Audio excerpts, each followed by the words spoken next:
C'est quand que le foot a commencé pour toi? Non, le foot dans mon petit village. Ouais, dans ma petite ville, là, avec mes collègues. Et depuis l'âge de 5 ans, je joue. Comment tu as commencé? J'ai attendu d'avoir mon diplôme. Et après, je me suis dit que je vais tenter ma chance. Et voilà, après, j'ai eu l'occasion d'être professionnel. Voilà. Est-ce que tu avais un idole quand tu étais petit? Un idole, non, mais après, on admire certains joueurs, comme Ronaldinho ou Zidane.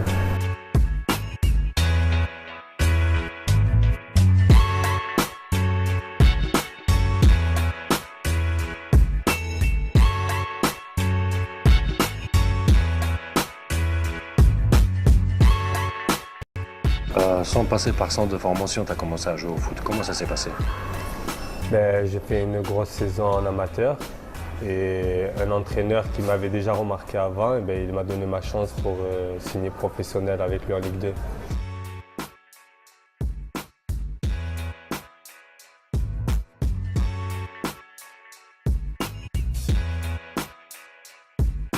Quand tu étais petit, est-ce qu'il y a un club qui t'a déjà offert un centre de formation? Il y avait Nîmes Olympique, mais après, comme c'était un peu loin, que ma maman ne voulait pas que je parte, j'ai pas poussé le truc plus loin. Tu as fini la fac et puis le bac et tout ça. Et puis tu es retourné au football. Pourquoi? Non, je continuais toujours le foot, mais en amateur avec mes collègues. Et quand j'ai eu mon diplôme, je me suis un peu plus consacré au foot et j'ai tenté ma chance et ça m'a réussi. Comment tes parents ils ont réagi à ça? Non, ils étaient contents et fiers. Mais après, d'un côté aussi, ils étaient dégoûtés parce que je partais loin d'eux. T'as fini quoi comme l'école? BTS, mesures physiques. T'as eu au baccalauréat un 20 sur 20 en maths. Je te dis pourquoi t'as fait un détour par le football? Parce que le football, c'est une passion. Donc on a voulu tenter ce coup et après, si ça n'avait pas marché, je serais retourné dans cette voie de l'école. Est-ce que tu as eu des difficultés au passage amateur au professionnel? Oui, parce que le premier club, j'ai pas joué et l'entraîneur m'avait dit que j'allais pas percer, tu vois. Et je suis repassé par le monde amateur et après j'ai eu ma chance et ça a marché. C'est qui ton plus grand soutien? Les entraîneurs, j'en ai eu plusieurs parce que j'étais proche de mes anciens entraîneurs en amateur, tu vois, c'était pas la même relation. Et ouais, mes 2-3 entraîneurs que j'ai eu en senior, que j'avais un bon contact, c'est eux qui m'ont le plus soutenu, qui m'ont donné confiance. Quand tu as joué à Ouzès, comment ça s'est passé là-bas? Non, justement, c'est le club qui m'a permis d'arriver à ce niveau parce que j'étais pas loin de chez moi, donc j'avais le soutien de la famille. Et l'entraîneur que je te parlais, c'est lui qui m'a mis dans les meilleures conditions pour pouvoir réussir. Pendant que tu jouais là-bas, tu travaillais aussi des petits boulots et puis tout ça. Comment tu vas nous raconter ça là? Non, c'est une étape de la vie, tu vois. Donc j'étais obligé de travailler à côté pour avoir un peu plus d'argent. Après, dès que j'ai eu mon premier contrat fédéral, j'ai arrêté. Ça, c'était une expérience très particulière. Et comment ça t'a donné une... Est-ce que ça t'a donné une force. Une force? Ben oui, obligé, parce que quand tu sais que tu es passé par là, tu n'as pas envie d'y retourner, donc tu fais tout pour réussir.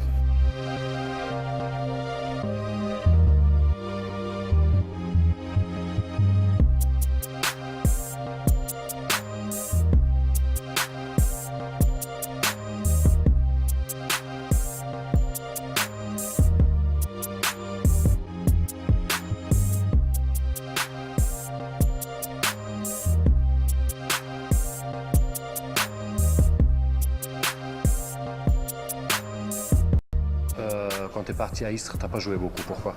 Mais justement, c'est là que je t'ai dit que j'étais content d'avoir signé pro et je suis tombé sur un entraîneur qui ne m'a pas fait confiance ou peut-être c'est moi qui n'avais pas su faire les bons trucs et donc je n'ai pas joué et j'ai demandé à repartir en amateur. À ce moment-là, est-ce que tu as pensé à mettre fin à ta carrière? La carrière n'avait pas commencé donc je m'étais fait à rien du tout. C'était comment ta saison à Luzenac? C'est cette saison qui m'a permis de me faire un nom en France. Même si c'était en amateur, c'est là où j'ai fait la grosse saison et que ça a permis d'aller signer en professionnel l'année d'après. Est-ce que tu as des contacts toujours à Luzenac là-bas? Oui, bien sûr. Rien que là, il n'y a pas longtemps, je parlais avec l'entraîneur qui a fait monter un club en Ligue 1. Et après, il y a plusieurs joueurs avec qui je discute régulièrement. Parce que Fabien Barthez, il aussi, fait partie aussi de Lausanne. Est-ce qu'il a apporté beaucoup à Lausanne? Oui, bien sûr. Quand il venait à l'entraînement, il donnait des conseils à tout le monde. Et après, voilà, malheureusement, malgré qu'il soit là, ça n'a pas empêché le club de perdre au tribunal pour la montée en Ligue 2. Quand tu as pris une proposition d'Ajaccio, ça t'a fait quel effet?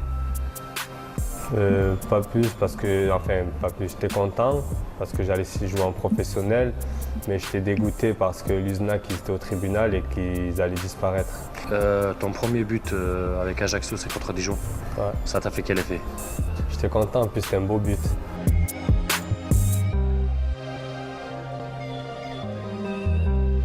لمصلحة نادي جيفكو الله الله على الهدف الماضي بشكل جميل ورائع جدا. جيفكو أجاكسيو هذه المرة بوتابي هو من يسكن الكرة في شباك نادي. Est-ce que tu peux nous dire quelque chose de ton coach Thierry Laurey? Que je le remercie parce que c'est lui qui m'a donné ma chance en professionnel. Et à part cette année, j'ai eu que lui en coach et il m'a fait beaucoup progresser. Il part pour la montée d'Ajaccio avec toi. Ça t'a fait quel effet? Ça t'a fait de l'honneur dans...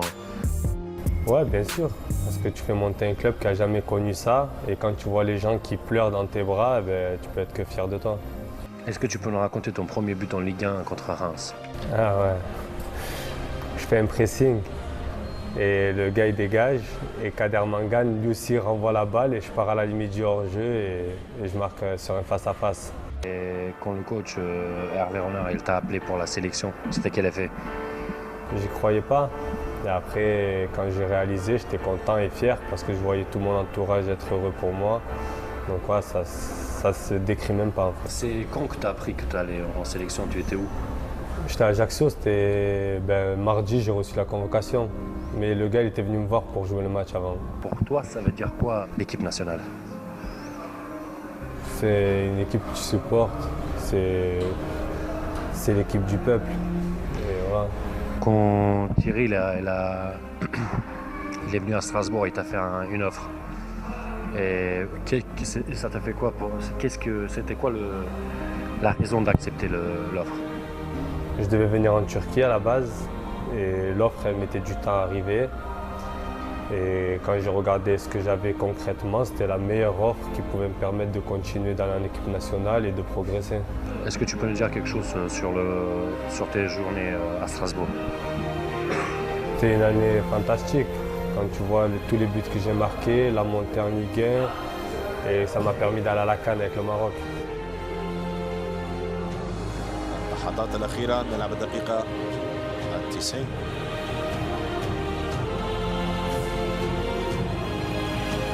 من المباراة كرة عرضية لكيلو الرابع خلاص أنهاها خالد بوطيب. خالد بوطيب الفتى المغربي يسجل الآن الهدف الرابع. خالد بوطيب إذا يسجل الهدف.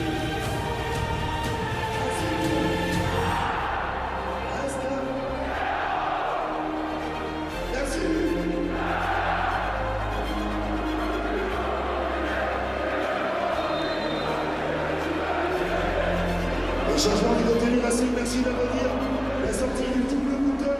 Tu es premier au championnat de Ligue 2. Est-ce que tu peux nous dire un mot? Non, c'était fantastique, surtout quand tu vois que le club par où il est passé, c'était un grand club français et qu'il est tombé en 5e division. De faire partie de l'équipe qui l'a fait remonter en première division, c'est beau. خالد بوطيب حاول اللاعب المغربي المهاجم المغربي الكرة في الشباك، هدف أول عن طريق بوطيب. اللمسة الأولى لم تنجح والثانية كانت ثابتة، لم يحتج للثالثة. خالد بوطيب المهاجم الدولي المغربي وقع أول أهداف اللقاء القادم من غازاليك أجاكسيو بصحبة مدربه تيري لوري يؤكد صوابية قرار المدرب بانتداب بوطيب بهذه اللمسة الرائعة على الطائر مباشرة. العرضيات والجبهة اليمنى بالذات هي كلمة السر لهجوم ستراسبورغ مع انطلاقة اللقاء. عرضية متقنة ولمسة واحدة كافية، لمسة مغربية سريعة بقدم بوطيب.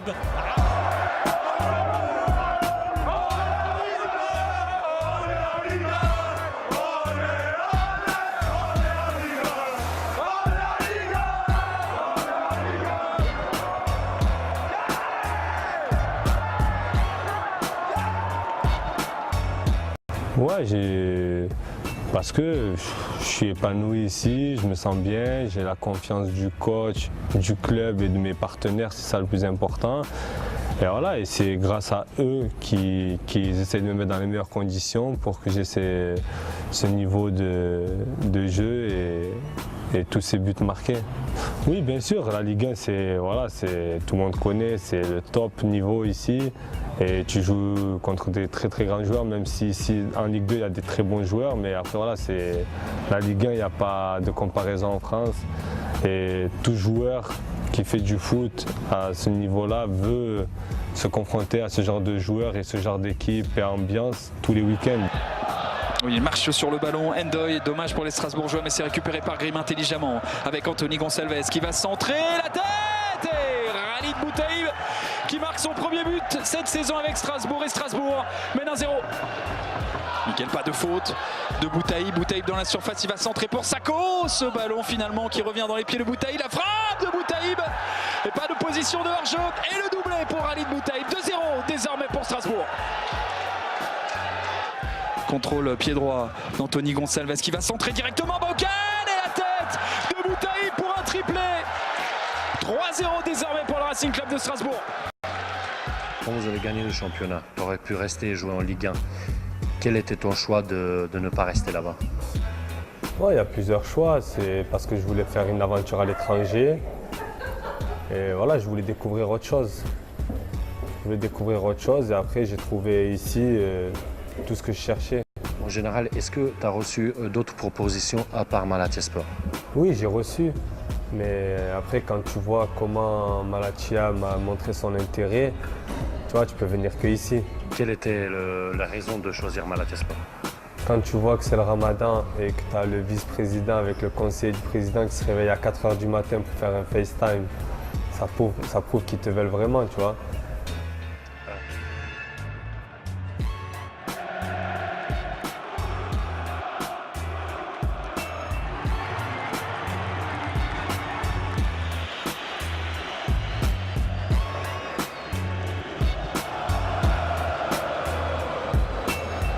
Ton premier match ici, 2 buts, est-ce que tu t'attendais? Non, tu t'y attends pas, mais après quand tu vois les joueurs que tu as autour de toi, ça ne m'a pas surpris au final. Comment tu trouves l'atmosphère en Turquie, les supporters, etc. Mais ça fait partie de mon choix. Quand tu vois les supporters qui sont passionnés comme ça et qui te régalent, tu peux que aimer. Est-ce que tu communiques avec Younous parce qu'il est ici à Istanbul? Ouais, Younes, Nabil ou Manu, bien sûr, on parle tout le temps. Qu'est-ce que tu attends pour cette saison? C'est quoi ton but? Qu'on se maintienne vite. Que le club se maintienne vite.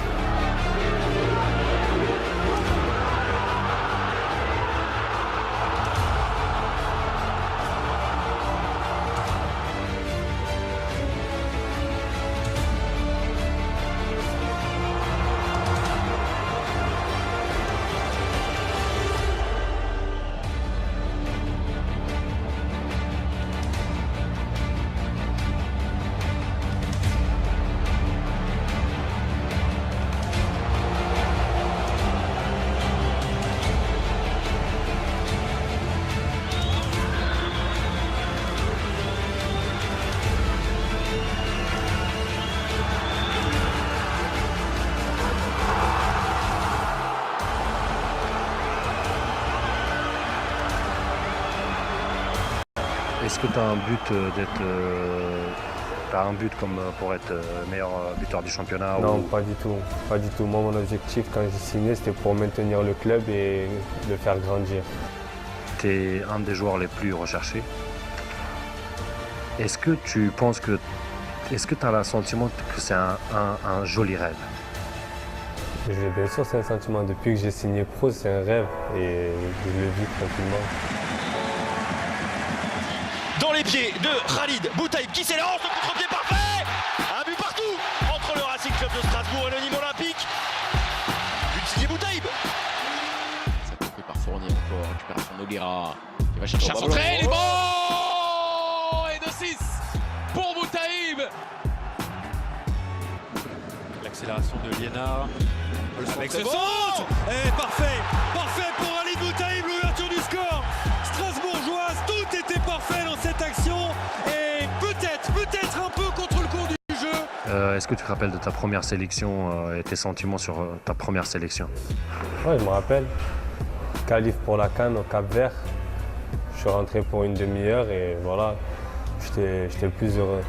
امشي امشي امشي امشي هذه فرصتنا هذه كورتنا هذه هجمتنا امكانيه جول جول جول جول فعل الاسود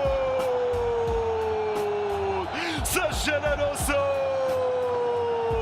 خالد بوطيب يهز الشباك الكابوني اخيرا دونور يهتز بوطيب يزلزل مدرجات مركب محمد الخامس.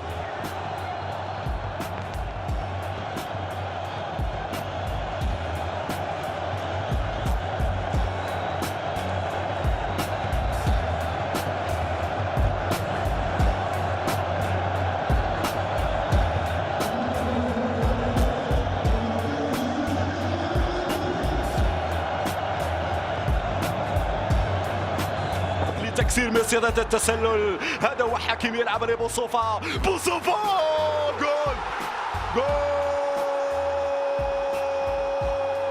ثاني بركاتك يا ابو طيب تسلم الاقدام يا ابو طيب تسلم الاقدام يا ابو طيب جئتنا بالهدف الثاني الاسود تنصر من جديد الأسود تنصر من جديد الأسود تخترق جحور الفود بوطيب يزلزل مرة أخرى بوطيب يشعلل مرة أخرى بوطيب نعم يفجر بمدرجات مركب محمد الخامس.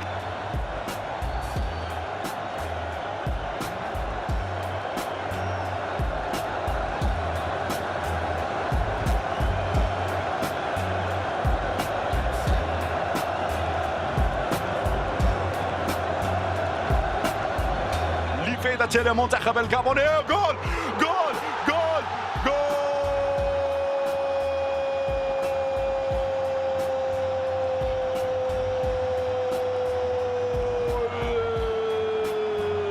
سجل يا تاريخ سجل يا تاريخ بوطيب يدخل التاريخ من أوسع الأبواب بوطيب يدخل التاريخ من أوسع الأبواب ثلاثية تاريخية في المرمى الكابونية من قدم واحدة من راسياتك يا بوطيب التاريخ سيدون بأن بوطيب مر من هنا.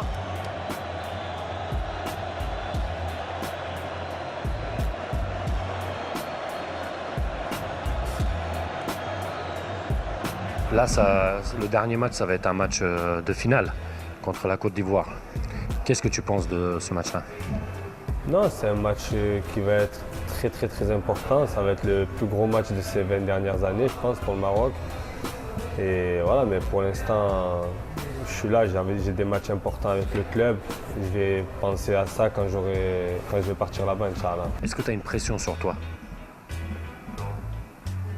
Comme je suis passé par le monde amateur, j'ai pas la pression qu'on peut avoir dans les matchs comme ça, tu vois.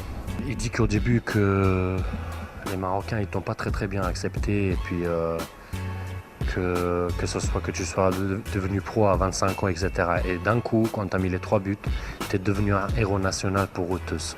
Est-ce que c'est vrai ou pas? Non, c'est vrai, mais après, je ne me prends pas la tête parce que si je ne marque pas le prochain match, ça va rechanger. Donc, je ne fais pas trop attention et j'essaie de donner le maximum. Est-ce que tu vois la Russie et la Coupe du Monde? J'espère le voir, Inch'Allah. Quand tu dis la Coupe du Monde, qu'est-ce que tu te rappelles quand tu étais petit, etc. Je me rappelle de la France quand ils l'ont gagné. Quand tu étais petit, est-ce que tu as suivi Maroc pendant la Coupe du Monde? Ben ouais, c'était la Coupe du Monde en France. Et on se rappelle qu'ils ont été éliminés dans le groupe du Brésil. Aujourd'hui, vous avez une belle équipe. Benatia, Belhanda, Dirar. Ça doit être quoi votre but avec une équipe comme ça? Non, le but c'est de se qualifier déjà et de montrer qu'il y a une belle génération au Maroc et de faire de belles choses à la Coupe du Monde, Inch'Allah.